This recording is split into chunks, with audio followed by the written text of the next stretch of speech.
नमस्कार माझ्या गोड ताईंनो, कशा आहात सगळ्या? मी सरिता आणि खूप मनापासून स्वागत आहे तुम्हाला सगळ्यांचं पुन्हा एकदा आपल्या एका नवीन व्हिडिओमध्ये आणि स्टिचिंग सरितावरती. खूप साऱ्या ताईंना खूप वेळेला 4 टक्स ब्लाऊजमध्ये प्रत्येक साईज मी कटिंग करून दाखवलेली आहे, तरी सुद्धा 36 आहे, 38 आहे, 40 आहे, 34 आहे, 42 आहे, 32 आहे, 44 आहे. बऱ्याच साईज आपल्या आतापर्यंत खूप सारे व्हिडिओज आलेले आहेत, तर त्याच्यामध्ये आहेत ते जुने व्हिडिओज आहेत. आणि काही ताई आता आपल्याकडे जॉईन झालेल्या आहेत आपल्या होम पेजला, किंवा आपल्या कुटुंबामध्ये मेंबर वाढलेले आहेत, त्यांच्यामुळे त्यांना जुने व्हिडिओ माहीत नाहीत आहेत ते. आणि जास्त जुने व्हिडिओ असले की जास्त क्वांटिटीमध्ये व्हिडिओ आहेत, त्यामुळे शोधायला सुद्धा थोडं अवघड जात असेल, तर त्या आम्हाला कमेंट करतात की 40 साईजचं 4 टक्स विथ बेल्ट ब्लाऊज आम्हाला कटिंग करून दाखवा, कारण त्यांना मोठी साईज असल्यामुळे चेस्टमध्ये ब्लाऊज बसताना चपटा बसतोय, किंवा 4 टक्सची कटोरी आहे त्याचा पफ आहे तो परफेक्ट येत नाहीये, त्यासाठी त्यांना कटिंग हवा आहे. सो हे 2 ब्लाऊज आहेत आपल्याकडे आता ऑर्डर आलेले आहे. 40 साईजचे ब्लाऊज आहेत, 4 टक्स आहेत, विथ बेल्ट आहे. आणि हेवी मापासाठी 4 टक्समध्ये काय काय ॲडजस्टमेंट करायचे आहे, काय काय ट्रिक्स यूज करायचे आहेत त्या आपल्याला माहीत नसतात, त्यामुळे बऱ्याच वेळेला ब्लाऊज आपला फसतो. सो आज आपण 40 साईजचा 4 टक्स विथ बेल्ट डीप नेकमध्ये ब्लाऊज कटिंग पाहणार आहोत. आणि त्याच्यामध्ये ज्या टिप्स मी सांगितलेल्या आहेत त्या तुम्हाला लक्षात येण्यासाठी आणि तुमचं कटिंग परफेक्ट होण्यासाठी व्हिडिओ अजिबात तुम्हाला स्किप करायचं नाही आहे. स्किप न करता प्रत्येक गोष्ट लक्ष देऊन पाहाल तर त्यावेळेला तुम्हाला कटिंग लक्षात येईल आणि तिथून पुढे तुमचं कटिंग आणि फिटिंग अजिबात चुकणार नाही. चला तर मग वेळ न घालवता कटिंगला सुरुवात करूया आणि कटिंग कसं करायचं ते पाहूया. हो, पण त्या अगोदरही महत्त्वाचं, व्हिडिओ नवीन पाहत असाल तर व्हिडिओला लाईक करा, जास्तीत जास्त शेअर करा. आपले असेच व्हिडिओ छान छान पाहण्यासाठी, असंच कंटेंट पाहण्यासाठी आपल्या स्टिच विथ सरिताला आणि इन्स्टा पेजला फॉलो करायला विसरू नका. चला आता कटिंग पाहूया. तर आपण 1 मीटरला थोडासा जास्त म्हणजे 1.25 मीटर अस्तर घेतला होता, कारण याची स्लीव्ज आहेत ती डिझाईनची आहे, वरती पफ आहेत स्लीव्जला, हे बघा, त्याच्यामुळे हा इथे कपडा वाढवलेला आहे. रेग्युलर स्लीव्जमध्ये आपण हा एल्बो स्लीव्ज काढलेला आहे. 10 इंचाची स्लीव्ज आहे, त्याच्यामध्ये आपल्याला 10 इंच प्लस 1 इंच वाढवून काढलेला आहे. आणि इकडे हा 3.5 इंचाचा वरती कपडा जास्त घेतलेला आहे, आणि इकडे 3.5 इंच असा हा पफसाठी आपण एक्स्ट्राचा हा पॅच घेतलेला आहे. आणि ही स्लीव्ज कटिंग केलेली आहे. तुम्हाला इकडे स्लीव्ज कटिंग करताना हा जॉईंट कमी पडतो, त्यावेळेला इथे 1 ते 1.5 इंचाचा एवढा हा जॉईंट काढायचा आहे, तो सुद्धा इथे काढून झालेला आहे. आणि शिल्लक कपड्यामधून आपण आता हे ब्लाऊज कटिंग करणार आहे. ते डबल फोल्ड घेतलेला आहे. बॅक पार्ट आणि फ्रंट पार्ट मी सोबत कटिंग करणार आहे. त्यासाठी हे बघा, डबल फोल्ड घ्यायचा आहे. आपली 40ची छाती आहे, तर इथे 40चा चौथा भाग 10 इंच प्लस 2 इंच मार्जिन घ्यायचं आहे. म्हणजे ही घडी जी आहे ती 12 इंचाची घेतलेली आहे. हे बघा, ही घडी आपली इथे 12 ते 12.5 इंचाची घ्यायची आहे. अर्धा इंच वाढून घेतला तरी चालेल, मोठी साईज आहे त्यामुळे. आता ब्लाऊजचे जे माप आहे ते इथे आहे. 14.5ची उंची आहे, 40ची छाती आहे, तिथे निम्मा पार्ट लिहिलेला आहे, 32ची कंबर आहे, 5.5ची शोल्डर आहे, 6चा मुंडा आहे, 6.5चा पुढचा गळा आहे, 10चा पाठीमागचा गळा आहे, डीप आहे त्यामुळे ते 5.5 शोल्डर आहे. हा गळा जर डीप नसता, 8 इंच किंवा 8 इंचच्या वरती असतं, ते 6 इंच शोल्डर आली असती. आणि याची स्लीव्ज आहे 10 बाय 5.5 इंच. 2 ब्लाउजांची वेगळी वेगळी स्लीव्ज आहे, सो दोन्हीही माप तिथे लिहिलेले आहेत. आता ही डबल घडी आपण जी घेतलेली आहे फोल्डची, त्यानंतर आपल्याला इथे उंची काढायची आहे. 14.25 इंच उंची आहे, तर 14.25 मध्ये आपण 1 इंच वाढवून इथे 15.25 इंच उंची घ्यायची आहे. हे बघा, 15.25 इंचावरती मी ते मार्किंग करते. 15.25 इकडे, तसंच पुढे आपल्याला 15.25 इंचावरती मार्किंग करायचं आहे. त्यानंतर शोल्डर किती घ्यायचे आहे, तर जे आपण तुम्हाला मी म्हटलं की 5.5 इंच शोल्डर घ्यायचे आहे. हे बघा, 5.5 इंच मी ते शोल्डर घेतलेले आहे. तुम्हाला हवा असल्यास एखादा सूत सुद्धा वाढवू शकता किंवा कमी करू शकता डीप गळा असल्यामुळे, पण इथे 5.5 शोल्डर मला हवी आहे तर घेतलेले आहे. मुंडा घ्यायचा आहे आपण इथे 6 इंच, 6 इंचाचा मुंडा घ्यायचा आहे. आणि 5.5 इंच आपल्याला ही शोल्डर घ्यायचे आहे. त्यानंतर आपल्याला इथून जिथे मुंडा संपतोय तिथे 10 इंचाची घडी आहे, तिथे मार्किंग करायचं आहे. पुढे ही रेष ओढून घ्यायची आहे. 10 इंच आपलं इथे येत आहे. हा पार्ट झाला 10 इंचाचा. तर आहे असा हा कपडा खाली रेष ओढून मार्जिन ठेवायचा आहे. अर्धा इंच जो काही पार्ट मी जास्त घेतलेला आहे तो आपल्याला नंतर यूज होणार आहे टक्समध्ये, त्यामुळे वाटलं नंतर मार्जिन फिटिंगच्या वेळेला तर आपण थोडंसं कटिंग करून टाकू शकतो, पण अर्धा इंचाची घडी जास्त घेतलेली आहे. त्यानंतर आपल्याला हा जो आर्म होलचा हा जो पार्ट आहे इथे किती घ्यायचं लक्षात येत नाही, तर डीप नेक आहे इथे 1.25 इंच घेतलेला आहे मी.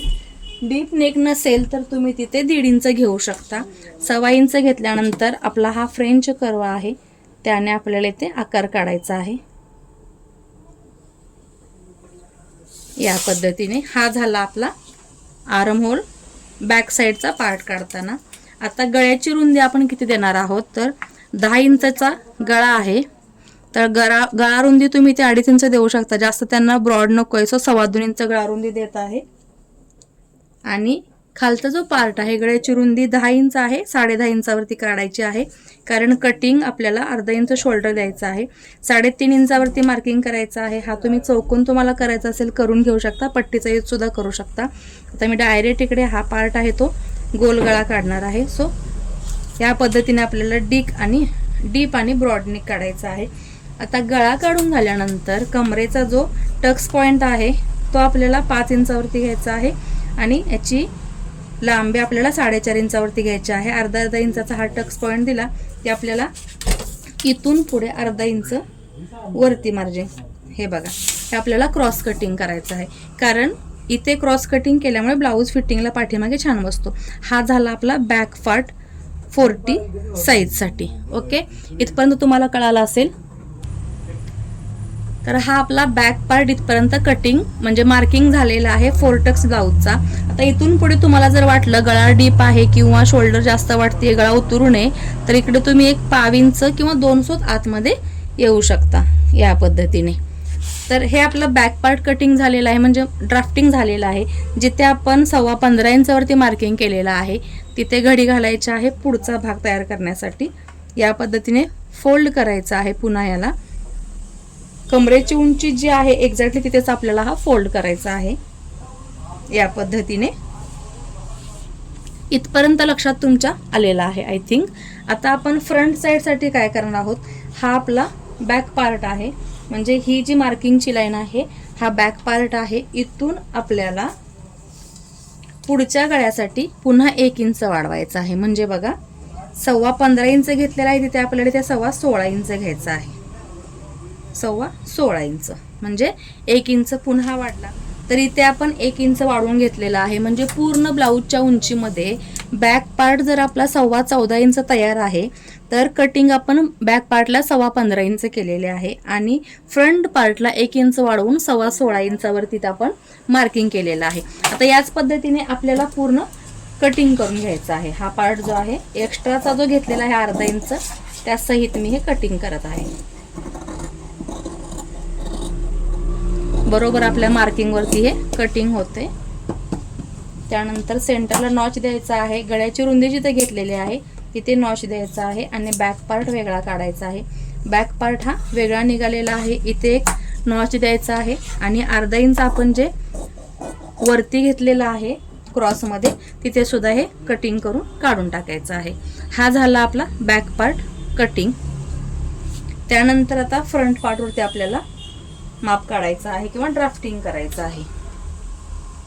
आता पुढचा गळा जो आपला आहे त्याची रुंदी तर आपल्याला मिळालेली आहे 2.25 इंच. तुम्ही 2.5 इंच सुद्धा घेऊ शकता. इथे बघा 2.25 इंच घेतलेले आहे. शोल्डर जर छोटे हवे असेल तर 2.5 इंच घेऊ शकता क्लायंटला, जर तसं रिक्वायरमेंट तुमच्या क्लायंटची असेल तर. आता याचा पुढचा गळा आहे 6.5 इंचाचा. इथे मी 7 इंचावरती मार्किंग करते आणि गळ्याला आपल्याला इथे गोलाकार द्यायचा आहे. चौकोन काढून घेऊ शकता. तुम्हाला जर नवीन असाल तर हा चौकोन काढायचा आहे आणि डायरेक्ट हा गळा आपल्याला इथे आखून घ्यायचा आहे. हा झाला आपला पुढचा गळा. आता इथे आपल्याला हा जो आर्म होल आपण काढलेला आहे इथे पुन्हा आपल्याला चौकोन तयार करायचा आहे आणि पुन्हा आपल्याला अर्धा इंच आतमध्ये घ्यायचा आहे. हा बघा या पद्धतीने आपल्याला फ्रंट साईडचा पार्ट आहे तो इथे अर्धा इंच आत घ्यायचा आहे कारण आर्म होल जो आहे पुढचा तिथे चुन्या येऊ नये त्यासाठी. हे झालं तुमचं गळा आणि आर्म होलचा पार्ट काढून. त्यानंतर क्रॉसपट्टी जी आहे ती कशी काढायची आहे ते सांगते. हे आपलं एक्स्ट्राचा पार्ट आहे. हा इकडे मी फोल्ड केलेला आहे. क्रॉसपट्टीला डायरेक्ट फोल्ड करता येतो, सपोर्ट भेटतो म्हणून तो कटिंग न करता फोल्ड केलेला आहे. इथून पुढे मी हा भाग आहे तो 2.25 इंच आणि इकडे सुद्धा 2.25 इंचावरती मार्किंग करते. ही आपली एक सरळ रेष झाली 2.5 इंचावरती. त्यानंतर आपल्याला या साईडनी 1 इंच वरती जायचं आहे, हे पहा. आणि इकडे आपल्याला हा पार्ट क्रॉसपट्टीसाठी निमुळता घ्यायचा आहे, म्हणजे आपल्याला ही क्रॉसपट्टी परफेक्ट येते. त्यानंतर आता मधला जो डाट आहे तो देण्यासाठी 4.5 इंच 4 इंच मार्किंग करायचं आहे. आणि वरून जो आहे हा डाट पॉईंट आपल्याला 11 इंचावरती द्यायचा आहे. म्हणजे या पद्धतीने इथून जरी नाही काढला तरी सुद्धा इथून 2.5 इंच दिला तरी सुद्धा वरून बरोबर आपल्याला जेवढ्या इंचावरती डाट पॉईंट हवा असतो तेवढा येतो. त्यानंतर आपल्याला हा जो सेंटर राहिलेला आहे इथून 4 टक्सचं मार्किंग करायचं आहे. या इथून पुढे आपल्याला 3 इंचावरती मार्किंग करायचं आहे आणि इकडे जायचं आहे. आणि इथून आपला जो हा सेंटर आहे त्याच्या अर्धा इंच इकडे मार्किंग करायचं आहे असं. आणि ही 4 टक्सची 4थी टक्स काढायची आहे. आता हे तुमच्या लक्षात आलंच असेल 4 टक्स कशी काढली. थोडीशी क्रॉस घेतला तरीही चालते, थोडीशी सरळ घेतला तरीही चालते, काही प्रॉब्लेम येत नाही. तर इथे आपलं 4 टक्सचं हे ड्राफ्टिंग झालेलं आहे, तर ते आपण आता कटिंग करून घेऊया त्याच पद्धतीने.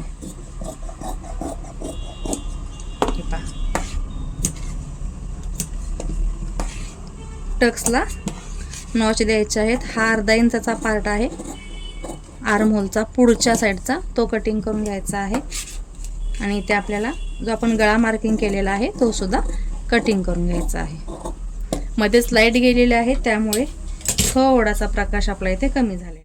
तर या पद्धतीनं आपण जे काही ड्राफ्टिंग केलेलं आहे ते इथे कटिंग करून घेतलेलं आहे. अर्धा इंच आतला आर्म होल आहे पुढच्या साईडचा तो घेतलेला आहे कट करून, गळा कटिंग करून घेतलेला आहे. 4 टक्सचा हा पार्ट आपण कटिंग करून घेतलेला आहे. आणि या पद्धतीने आपल्याला 4 टक्सचं इथे कटिंग मिळालेलं आहे. इझी 4 टक्सचं हेवी साईजचं कटिंग कसं करायचं आहे हे आपण खूप सोप्या पद्धतीने पाहिलेलं आहे. फ्रंट साईड आणि बॅक साईड आपल्याला इथं दोन्हीही कटिंग करून मिळालेले आहेत. या पद्धतीने मोठ्या साईजचं ब्लाऊज तुमच्याकडे आलं तर तुम्ही हे कटिंग करू शकता आणि याच पद्धतीने स्टिच करू शकता. व्हिडिओ आवडला असेल लाईक, शेअर आणि सबस्क्राईब अशा छान छान व्हिडिओज पाहण्यासाठी. पुन्हा भेटू, बाय.